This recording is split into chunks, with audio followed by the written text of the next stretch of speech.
Chapter 12, Floodland. Doobie grabbed Molly and shook her. Nonsense, get a grip of yourself, what do you mean? It's true, Doobie, cried Molly. There's horses, there's lots of them. Where are the horses? Are you sure? Zoe looked at Doobie. For the first time, she saw him begin to panic. They've landed on rafts to the east of the island, Molly said. She was wild with fear. Sarah ran up behind her. They're coming, she yelled. We're done for, Doobie. There's hundreds of them. Get as many men as you can find and go and meet them. Now, yelled Doobie. Molly and Sarah ran off. Zoe didn't think they were going to find anyone. Doobie said quietly. So, you didn't get everything out of the cat then? Said Zoe. She was pleased by this. Doobie was angry. We'll have to put our plan into action a bit sooner than I'd hoped. Come on, we're leaving. What? We're finished for if we don't. This is completely different. The horses are strong, and with the cats as well, we don't stand a chance. Do you want to die? Well, come on then, to the boat. He shoved the point of the sword at her throat. She nodded. She could feel a little blood trickling down her neck. Then Doobie ran, tugging Zoe along behind him. They hurtled down the ruins of the passages and streets, ducking under and over collapsed buildings. Rounding a corner, they met two unarmed men. Without pausing, Doobie charged at them, swinging his sword in front of them. Eels! He yelled, and the speed of his attack gave the men no chance. They dropped to the ground in a single heap. Doobie ran on, so he didn't dare look at the men as she ran around them. Horses! Shouted Doobie as he ran. Who'd have thought they'd team up with cats? I should have guessed. They were at the west side of the island now, so he had never made it this far. There, right at the water's edge, was a low wooden shed. Right, here it is, said Doobie. He fumbled with a chain round his neck. At last he pulled the key out and unlocked the doors. Get the engine started, he shouted, pulling the doors open. Zoe ran inside the shed, all the time thinking of how to get away from Doobie. Like her, she said. She looked at her boat. Everything seemed okay. There were oars she'd pulled from the walls of the Swick Swans ages ago now, it seemed. And there was something new, a small outboard motor fixed to the stern. They dragged the boat into the water, wading up to their knees. Zoe looked at the engine. She had never used one, but Dad had told her about them. He'd even shown her a broken one once. This one looked okay. So, how does it work? She said to Doobie. What? He screamed. Don't you know? It's your engine, she yelled back. I thought you... No! Shouted Doobie, so he could see he was beginning to panic. I think you pulled this cord, Zoe said. She pulled the starter. Nothing. She pulled it again. Nothing. It has got petrol in it, hasn't it? But as Zoe asked the question, she knew the answer. She had never used petrol herself, but Dad had said that is what made engines work. The blank look on Doobie's face said it all. What's petrol? He asked.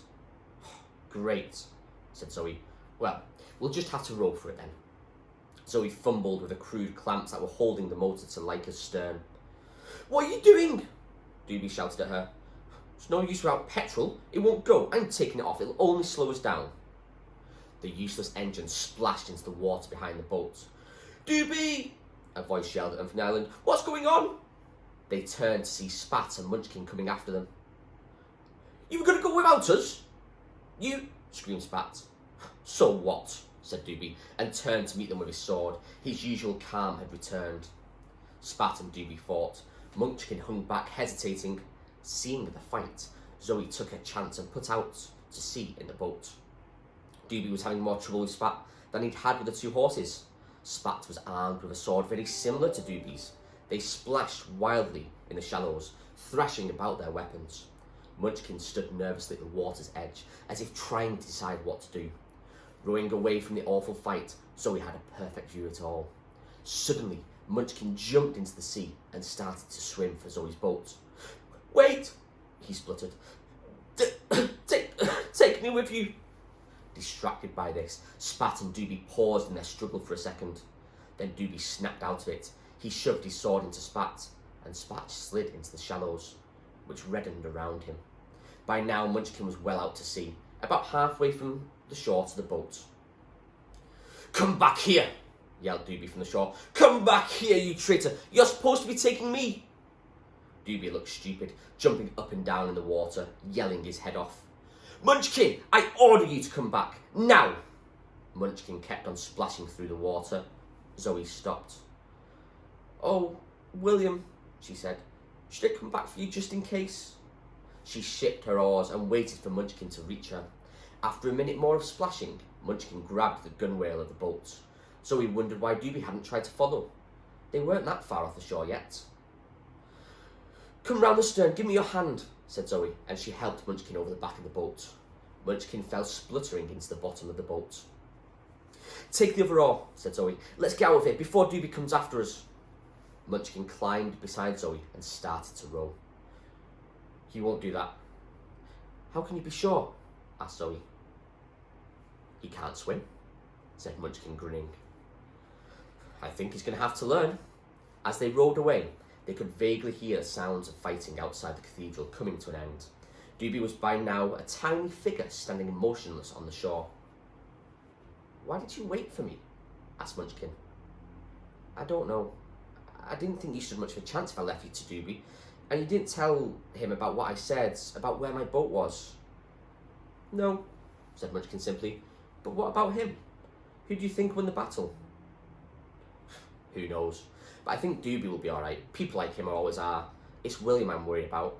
I wanted to take him with me. I saw him go down in the fight, but maybe he's okay." Munchkin shrugged. "Don't be sad," he said. "He would never have left anyway."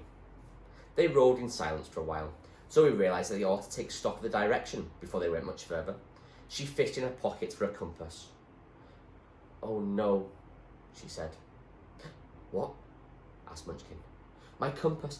I've lost it. It must have fallen out of my pocket when we ran out to the boat." "So how do we know where we're going?" asked Munchkin. "We don't. Not exactly.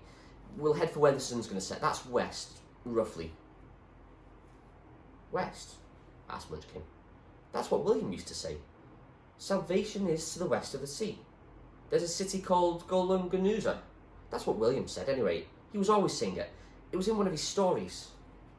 Something clicked in Zoe's mind. She made the connection, and at last understood what William had been trying to say. She felt her heart lift as she thought of him, and of how his story was helping them. "I didn't think you took any notice of William." Munchkin shrugged. "I liked his stories, that's all. Made everything seem better." Zoe smiled. "Well," she said, "that's where we're going then."